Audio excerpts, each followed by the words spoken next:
What's going on, everyone? Klep Napier for wearecritics.com.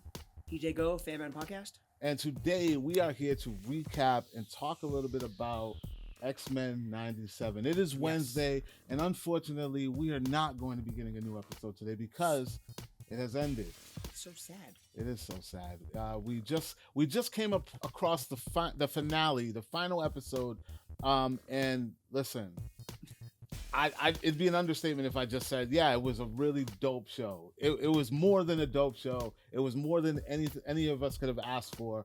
Shout out to Bo de Mayo. I won't get the name wrong because he definitely steered this thing in the right direction.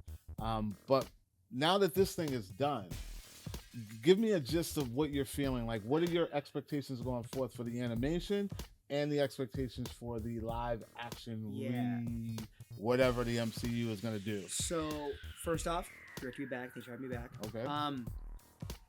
It's weird. Anyone who's in the age range like us, 35, 45, will say, I mean, it was more than just a cartoon that popped up on your streaming service. It was a life event. Yeah. It was, they took fan service to a new level. Yeah. I mean, they hit every checkbox you could have put in for them to hit. They didn't just hit. They knocked it out of the park. Yeah. I mean, they put stuff in there that I didn't expect. They're like, they're never gonna do it. But dude, can you imagine if they had animated Peter Parker and MJ in one of these episodes, and they did it? Yeah. Dude, what if Morph turned into the Avengers? They did it. Dude. I mean, they nailed it. Yeah. It was amazing. So, first off, going forward, season 2 is already in the editing phase. Yeah. We're going to spoilers. Yeah, I mean, it's already out. Listen, ladies and gentlemen, if you weren't on the wave of this, I'm sorry. I mean, So, I mean, you're getting Age of Apocalypse in Blood of Apocalypse. No, that's another home run. So the cool thing about this show was it's not like, so Age of Apocalypse, very famous story arc from the X-Men books. There's a lot of famous story arcs from the X-Men books because even though, we've talked about, I'm a big DC guy, I find X-Men has the best individual story plots. Yeah. X-Men's just, it's phenomenal. Marvel in general. X-Men. But this first season of X-Men 97 wasn't confined to like a story arc. It wasn't, Phoenix Saga or any of that kind of stuff. For a minute there, I thought they were going to go Onslaught. They came close. Yeah. They came a close, lot of people are saying that. It was almost like what they did was because back in the 90s, in the early 90s, they did Days of Future Past and they throttled it just like they're supposed to. It's almost like when they did that, you had like an offshoot going into your multiverse kind of thing, and you had like a new Days of Future Past kind of getting ready to start up. That's kind of how it felt to me. Yeah, I thought they were gonna go Days of Future Past too. And I mean, the whole Cable thing. And it's. I mean, from the start when the Marvel animation flicker started, you're like, okay, here we go, and then the song kicked in, you're like, okay, we're off. But just everything was so sneaky, like changing the intro every week. Oh yeah. And I'm gonna be real, I didn't pick up on that for like a couple of episodes. Like it probably was like episode 4 before I even like noticed that. No, it was from the start. So, I mean, they did that. They did little things like Jubilee's entrance when she's chased by the mob and then up on the fence from the early 90s. They did that with Sunfire. Yeah. Or what they call him, Sunspot in this one? Sunspot. The whole thing about for 4 years, oh yeah, Mr. Sinister's the bad guy. No, wrong. Yeah, It's like they hit Bastion on us. It's just if you were a fan of any of the animated series, we've talked before, we had the best superhero cartoons in the 90s. Or even if you're just even if you're like you were only into Marvel because of the movies from a decade ago, this was a home run because it brought back all the good feelings we had about Marvel stuff, which I'm going to say it, the last couple of years there hasn't been a lot of it. Yeah. But if you're in it only for the movies, it's a really good sample of what could come. Because the X-Men to me is the best thing Marvel has. It's my favorite. And listen, we got to pat ourselves on the back because we had a discussion before the show came out, and we made some pretty solid predictions as far as some new mutants showing up. Yeah. And we got a couple of them. We got Cable. We got Big. Well, we knew Bishop was going to be there, but we got Cable. And now that that's out the bag, like I'm super excited for what's to come in He had a season strong 2. guy cameo. But with Strong guy. yeah, but with the Age of Apocalypse being teased, Yeah. and this is my only nervous feeling, because although it was a great season, and a lot of people agree with me, Yep. a season. Sorry, this was a great season. A lot of the story arcs were kind of like in and out. They were taking lengthy story arcs and just kind of giving us chop suey, throughout every episode. Like, with I always forget her name. Like all the Madeline stuff was Madeline super Pride, quick. like Madeline Pride, and then even the Bastion stuff, like even and then the grand finale that we no one saw coming. Yeah, with the Endemanium coming out of Wolverine, like come on, bro, when I saw that, dude, I was like, where's this going? It got real quick, so I remember that happened in the book. It was like I remember just like flipping the page and just like being locked up like. And they did that in a cartoon. Yeah, but like I'm saying, is like a lot of those story arcs that are lengthy in the books. They kind of compiled. They did it well. They compiled them within the 30-minute episodes. For a 10-episode season. So what are we to expect with Age of Apocalypse in season 2? Because do you think they're gonna give us Age of Apocalypse? Yeah, or they're just going to. They might. I think they are. Or maybe flip their way through to the finale of Age of Apocalypse. No, I think what they're gonna do is cause this was 20-something years in the making or whatever. And I think I think they're working off I think they're working off an alternate Xmen timeline. So I think they were coming in hot and heavy with a bunch of different stuff, and everyone probably wanted to do different things, and who's your favorite, and that's the only thing with Xmen. We'll get to it. We'll talk about live action stuff. There's so much going on. I think you're gonna get, if not a proper Age of Apocalypse, like a multiverse close enough Age of Apocalypse. So you think it'll be different? It'll be a different. I think you might flip a couple things here and there, but I think obviously, you had Apocalypse with Gambit's gonna come back. He's gonna get resurrected as Death. Mm-hmm. So Magneto will be back around. Yeah, I think we're gonna get close enough. Yeah. So now we got that out the way. We got the show. We love the show. We thought the show was a home run. Barely any flaws in this thing. Yeah, 10 out of 10. Yeah, barely any flaws in this. Before we get out of the show, can we just talk about they did everything so well. We talked about like the ultimate fan service. They paid off a 20-year in the making joke about the costumes. Oh yeah. What do you expect? Black leather? Black leather. It was like, I had to pause it and talk to my kid. I'm like, and she's like, I don't get it. And I'm like, and I had to bring up. She goes, oh yeah, they made the spandex. Dude, when that line dropped, I literally stopped what I was doing. And I just paused it and started laughing. I was like, wow, that was the slow clap. That was like the coup de grace. The entire thing. It's like, man. It's like, make fun of our costumes, you sons of bitches. Shout out, man. Shout out to the Disney Marvel team. Such a good job. Oh man. So now the speculation, because they did such a great job with this show. Yeah. There are rumors flying around. We got a new mutant coming back to theaters. We got an old mutant coming back to theaters along with them. We're talking about Deadpool and Wolverine, ladies and gentlemen. Tickets on sale this week. Yeah, tickets are on sale now. And some already sold out. There are speculations now. Everybody wants to know who's going to be casted as what, who's going to be making the cameos. Yeah.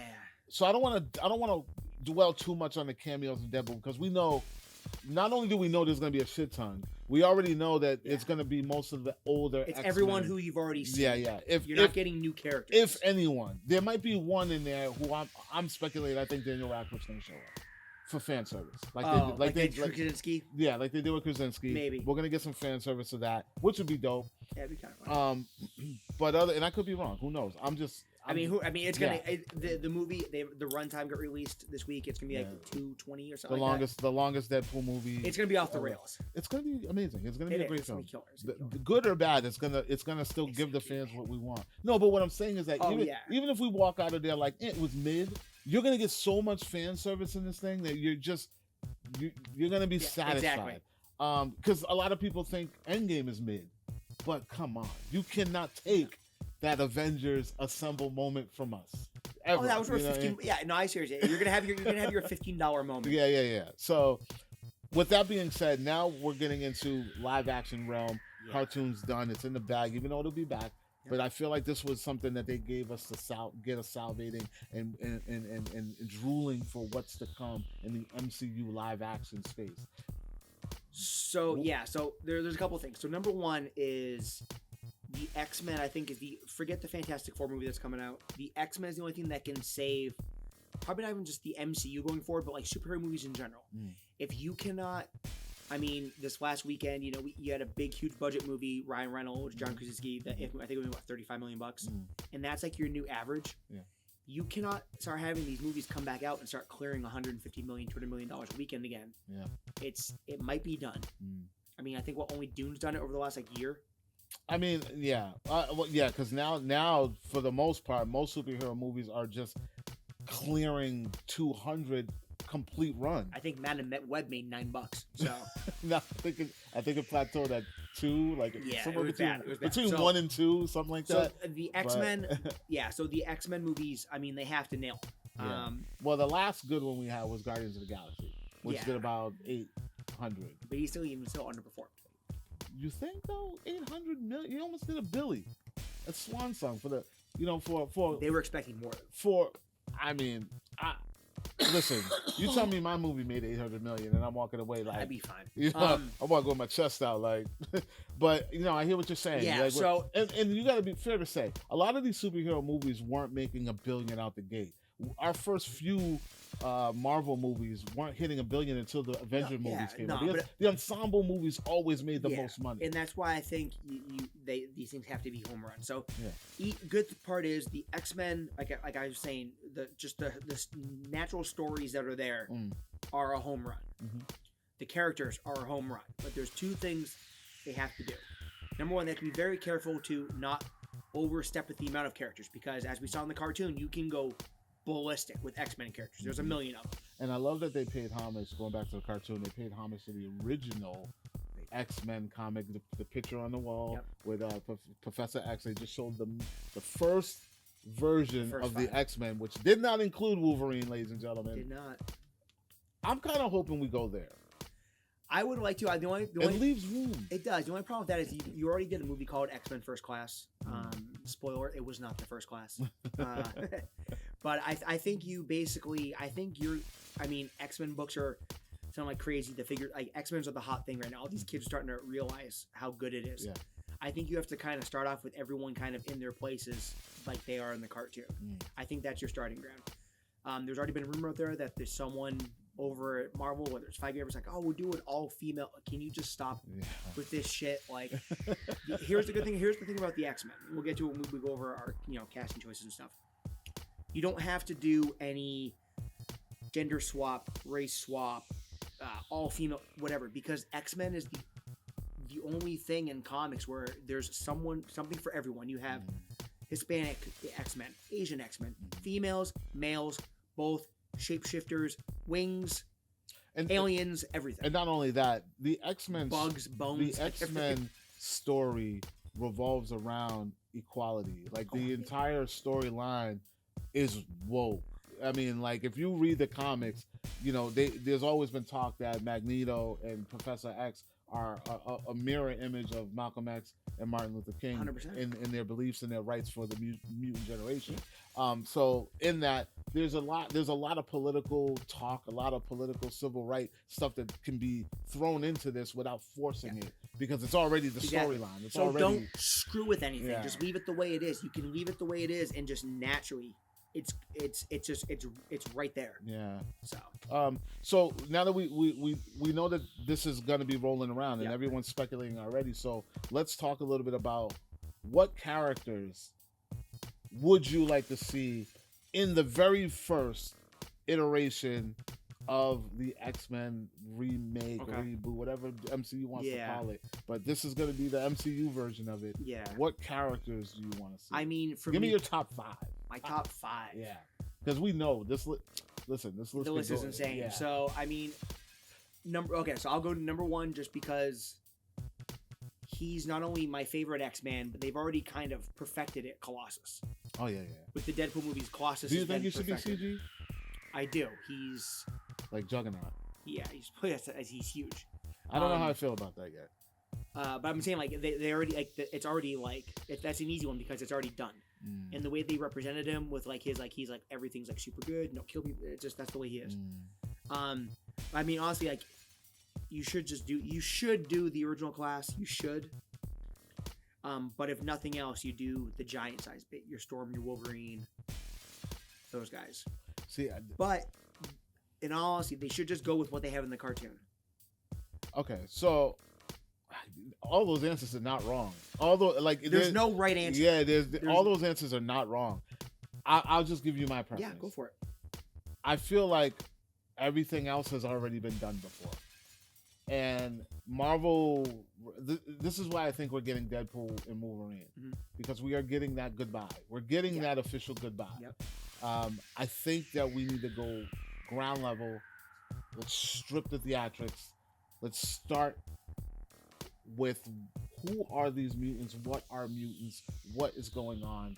And give us your lower level, but somewhat known, first class, the real first class. Yeah, so Cyclops, Jean Grey, Archangel, Angel, and give Iceman. me Beast without the fur. Yep. You know what I mean? Like, I want to see the very first version of this. Now, along the way in this story, if you want to start teasing, or introducing, like, treat the Xmen the same way they treated the Avengers. I want, and I think that's what they should do. Let's build it up so that we get that grand team. And I even go further. I think that instead we should knock out one of those Avenger movies coming, and Avengers vs X-Men. So like that's my thing, because I feel like if everyone's against them, and people are really freaking out about them, who would be the first response? The Avengers. Problem with the Avengers versus X-Men thing is, number one, it doesn't sell T-shirts and toys when your good guys fight your good guys. So it would never happen. Civil War. But even like the Civil War movie really wasn't Civil War. Yeah, I know, they changed so much. That's my favorite. Personally, I thought the X-Men Avenger storyline was garbage. Really? I did not like it at all. Really? The entire concept of it was just lame. I thought it was a great event. I agree that, in theory, you should do the core 5, go through all their movies. You should even do the Secret War movies. Yeah. You should just scrap everything that was coming down the pike. You should just scrap and just start over. And then what you should do is, when it comes time for these guys to age out or whatever, then you should do giant size and do that team and so on and so on. But they're not going to. So the way I planned everything I thought we were going off the show list. So all my casting choices are off the show roster. Okay, go ahead. I think that's how they're going to do it. So right, so give me your. I know your teams. Yep. If you can name them off real quick so everybody knows, and then go into your casting. Like your blue and gold team. Yeah. Okay. So your blue team. So Wolverine, obviously, is not going to be Hugh Jackman going forward. Yeah, we know that. There's always been it's a tough one, because not only is he such an iconic character, the Hugh Jackman performance is it'd be like replacing Iron Man. It's hard to do. The rumors have been out there forever. Taron Egerton doing it. I'm cool with that. Just do that.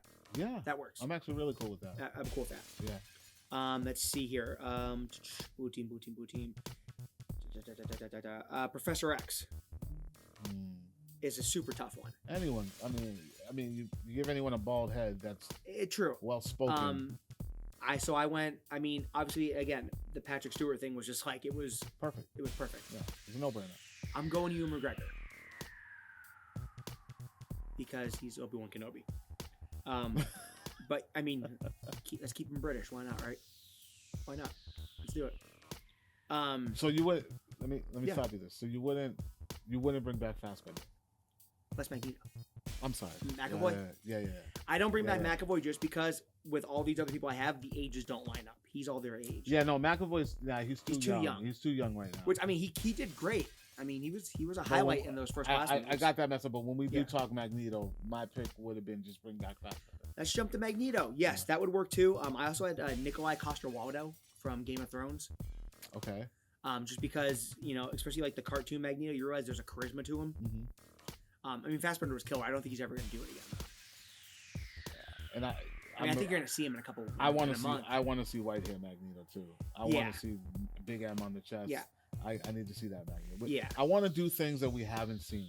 Things that are more. I did like the try Magneto costume. Yeah. Like I like I like that they're taking directly from the comics Yep. and not trying to just. And that's what I'm excited because I know Kevin Feige is going to stick to the script as much as possible while giving us a little bit of freshness. Yeah. So yeah. Yeah, and then another for Magneto because I think he's one of the best bad guy actors in history, Jason Isaacs.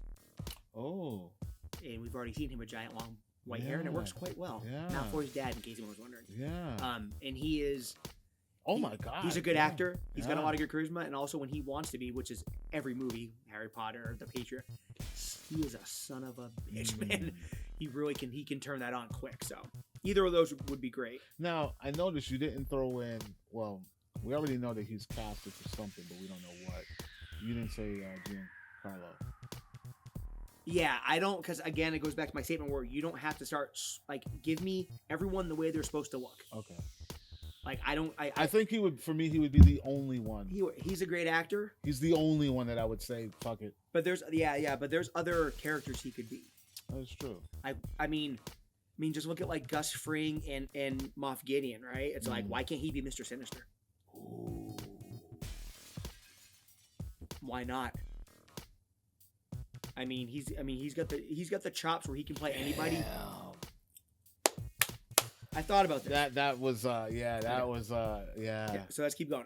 We're on the blue team, right? Okay. The one I really had trouble figuring out was Cyclops. Really did. I don't even have a Cyclops answer. I'm thinking there's someone I don't know about, some like Vampire Diaries guy or something like that. But that's the thing though. Are we going older or are we going the age he is in the I base everything off of the cartoon going forward. So like he's like been around for a while. So he's like mid-30s or whatever. What about what's his Top Gun name? dude? That's exactly where I was going. You know, I want to play Booster Gold. Yeah. Let's go to Glenn Powell. Right? Unpopular opinion. I honestly think that Star-Lord would be a great Booster Gold. Yeah, and also so the other two was like, I was never really a fan of plucking DC guys to be MCU and vice versa, but Yeah. I did a couple on this list just because they've done so many of these projects now that a lot of the best actors have been plucked off. Yeah. So the kid who played Nightwing in Titans, I could see that too. As Cyclops. He's already played a leader of a major comic book team. Yeah. Using the Pirates of the Caribbean movie. Yeah, so I could see that. it could happen, whatever. Yeah. Cable. I've kind of lost my team rankings here. I know the blue and gold switched so many times, but Cable. Talk about plucking from DC. Alan Richardson. Reacher as Cable. Played Hawk in Titans. He would have been my Cyclops. I mean, not Cyclops, my Colossus. You don't need him for Colossus, a giant CGI dude with a voice. But see, I was going opposite than CGI. Yeah, that's the thing I was going. So he's my Cable. Really? Yeah. Go ahead. Okay, let's see who else we got. Rogue. Rogue's probably my second favorite X-Man. Okay. I think Marvel is gonna pluck her for something anyway, somewhere along the line. So let's go. They're gonna put her in something. So Sydney Sweeney plays Rogue. I thought of her, but I don't know about that role. Not Rogue. That's fair. I thought maybe Jubilee. Not Asian. Oh yeah. Again, you don't need to start swapping this stuff out. Definitely not Rogue.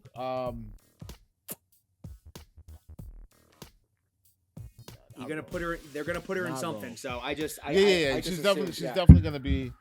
Definitely not Rogue. Yeah. Jean Grey, Alexandra Daddario, for Jean Grey. I wanted her to play Rogue years ago. I think she's a little bit older now. I think you're kind of flipping the ages a bit on it. But I want to see her in a superhero movie. I like her quite a bit too. Gambit. Gambit's a tough one too. I had a lot of trouble with Gambit. Yeah, because I never liked the Shannon Tatum. No. And like, was it Taylor Hirsch or whatever his name is? The kid from Friday Night Lights. Was him in the, Yeah. So here's the thing with Gambit. It's probably much like Cyclops. There's probably someone out there that I don't know about. Some like a CW kind of guy who's like super duper charming. Like part of me wants to say like a Robbie Amell or something, but I don't think he's got the acting chops. So go back to Sweeney. Yep. Emma Frost. They could do that too. Emma Frost. You do too. I just assume they're gonna put her in something. And I mean, she'll fill out the friggin' jumpsuit if nothing else, right? Dude. The fuck? You know me. Jubilee. Yeah. There's a show on, I think it's on Netflix called To All the Boys I've Loved. Oh yeah, she's great. Yeah. Anna Cathcart. She's not the main one. She's like one of the other ones. Oh, okay. But she's 20. Mm-hmm. She looks like she's like 16. Okay. She's one of the biggest up and coming Asian actresses out there. So that's who I have for Jubilee. Okay.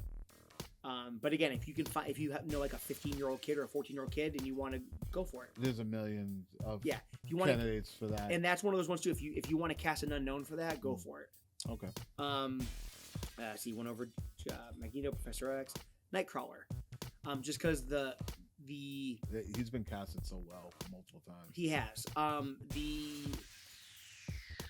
the addiction to pull the top name talent for some reason. Yeah, they need to chill with that because that's what made the MCU what it is now. Like there were like a lot of people that we weren't familiar with who we ended up loving because they had the talent. Marvel can't help themselves now. Yeah. So Timmy Chalamet is Nightcrawler. Is Nightcrawler? He's got the hair already for it. He does have. He's wiry as shit too. See, I would have went a different route with him. I honestly, Nightcrawler, I didn't know who to pick. Yeah. So I just figured who's. That's why I started going through the list where I'm like, who are some actors that they haven't plucked yet that they're just gonna not be able to lay off of, and he's one of them. Yeah, I wouldn't waste him for that role, and I don't mean waste in a bad way. I just feel like he's just more potential there. Like but if you get like I don't have her on this list, but later on if you reintroduce Mystique and you go down the mother route with him, the acting and stuff like that. I don't know. It was again some of the it's a tough call. I just think that the chance of them laying off some of these names just is not really reasonable. Bishop. Method Man. What's up? Method Man. Back in the day, it would have been killer. Shamir Anderson. He was in John Wick 4. He was the dude with the German Shepherd. Yeah. So you've already seen him in a big action set. You know, he can handle the firearms and stuff like that. Yeah. Pretty good sized dude. I saw him in something else too. Yeah. He's on some show, I think, too. So let's do that. I would say him or the other gentleman from Constellation. Yeah. He was also in Abigail. Yeah. He's not bad. Or again, if you want to go something unknown, that's cool too. Bishop doesn't technically. I mean, and the other thing too is when you're doing Bishop and Cable, they should not. Even though, okay, I love Bishop, I love Cable. Bishop's my favorite characters. You shouldn't do either one of them because you don't want to start going into time travel right away. Yeah. But they're in the cartoons. I put them on the list. Storm. So Storm's a tough one. Was it Janelle Monáe's already? I like that.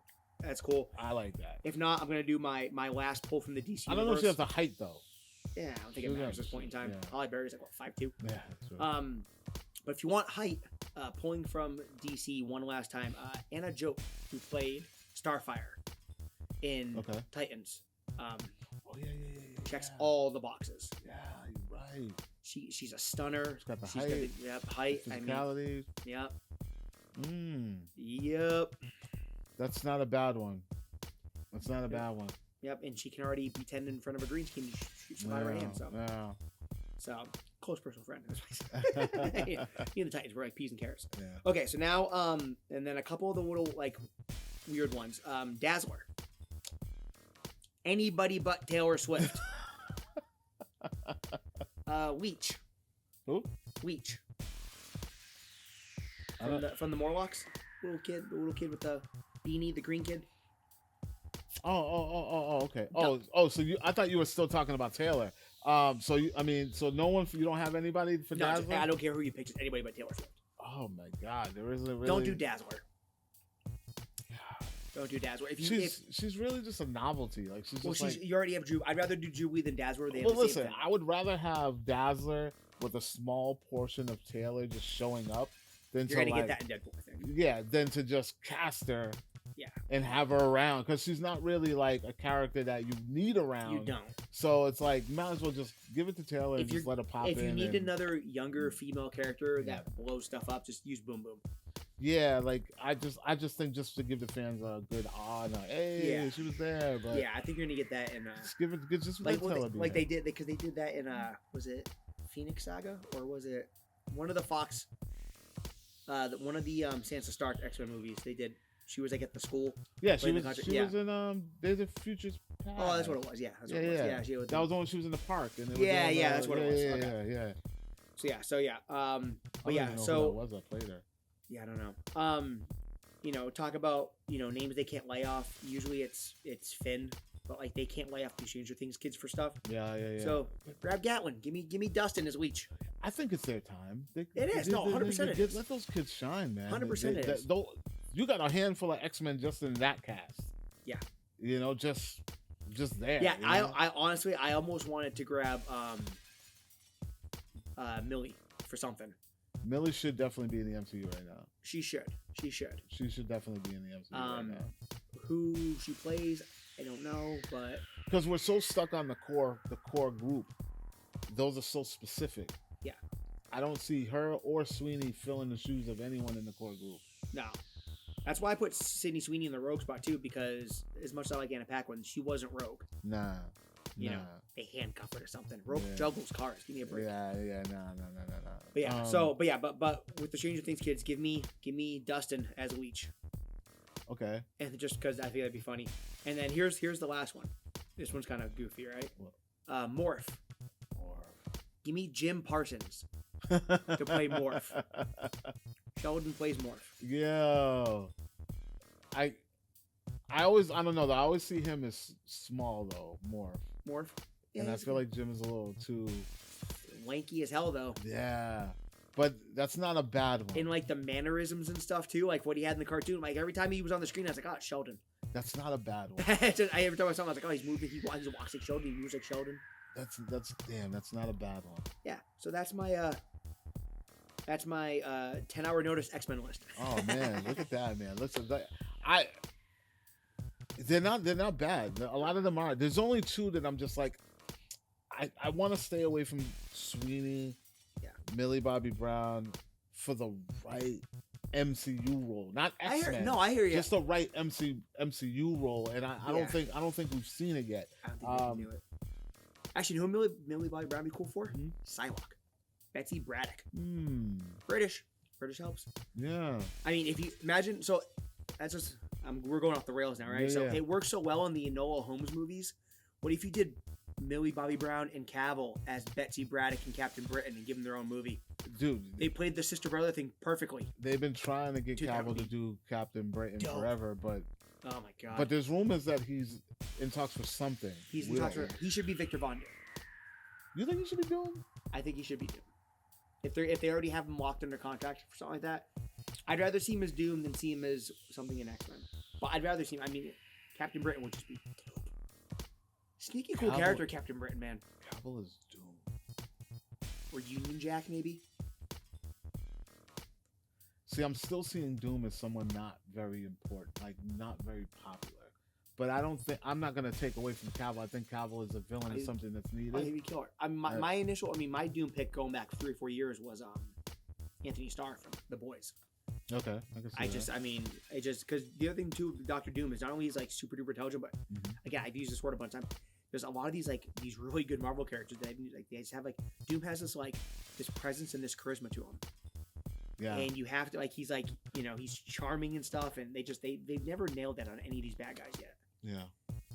But whatever they do, they seem any of these bad guys, whether it's Magneto, all these bad guys going forward, it's like do what you did with Loki. They nailed Loki. Stop killing the bad guys after half a movie. Yeah.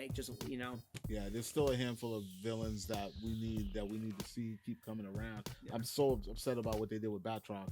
Like I thought he was one of the greatest standout villains in the MCU. Yeah. And now we don't have him anymore. It's come on, man. And we got Sharon Carter. Come on, man. I know. Yeah.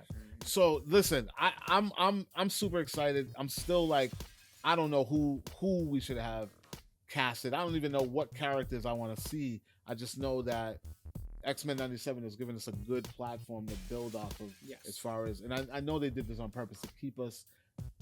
Who do we fall in love with so that they could bring to the big screen? They were definitely mining for information. 100%. Yeah. So, 100%. Ladies and gentlemen, let us know who do you think should be who, and what characters would you like to see in the live action X-Men? And let us know what you thought about X-Men 97, because like I said, it is Wednesday, and we're not getting a show, so we might as well just keep talking about it. Every Wednesday, let's just talk about it. Comment below every choice I made that you hate. Yeah, definitely. Everyone you hate, everything you love, change the suggestion, anything. Like, comment, share, guys and girls. Make sure you subscribe. And of course, for more movie news, television news, and pop culture, check out wearecritics.com. And DJ, where can they find you? Fan Men Podcast, wherever you get your podcast, at FMen37 on Twitter. We do the Instagram thing not as well as you, but I'm working. I'm trying to figure it out. So, but yeah, we're at SoundCloud, wherever. So there you go, and we'll catch you all later.